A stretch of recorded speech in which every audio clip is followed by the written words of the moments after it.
एक लड़की पाकिस्तान से कैम्ब्रिज यूनिवर्सिटी गई, पीएचडी की, फोर्ब्स की दुनिया की टॉप अंदर 30 लिस्ट में शामिल हो गई और वो ऐसा काम कर रही है जो आपके अगले स्मार्टफोन को मुमकिन बनाएगा। डॉक्टर महिरा गनी, एक पाकिस्तानी साइंसदान। 2025 में उन्होंने कैम्ब्रिज यूनिवर्सिटी से मटेरियल साइंस में पीएचडी मुकम्मल की। भी वो कैम्ब्रिज में ही रिसर्च कर रही हैं अल्ट्रा थिन सेमीकंडक्टर्स पर।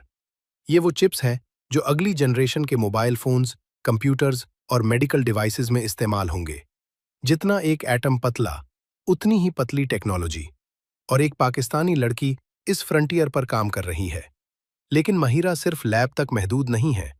उन्होंने विनसाई पाकिस्तान भी शुरू किया, एक ऐसा इकदाम जो पाकिस्तान की लड़कियों को साइंस और टेक्नोलॉजी की तरफ ले जाता है। इस काम पर स्टी लाउडर और स्प्रिंगर नेचर ने उन्हें nature inspiring women in science award दिया। यानी एक तरफ कैम्ब्रिज की रिसर्च, दूसरी तरफ पाकिस्तान की अगली नस्ल की तालीम। फोर्ब्स ने 18 ममालिक से 4000 नामजदगियों में से उन्हें मुंतखब किया, पाकिस्तान से कैम्ब्रिज तक और दुनिया की टॉप लिस्ट तक। ये है वो पाकिस्तान जो खबर नहीं बनता, लेकिन बनना चाहिए। डेली स्कोप टीवी, जहां मुकम्मल खबर होती है।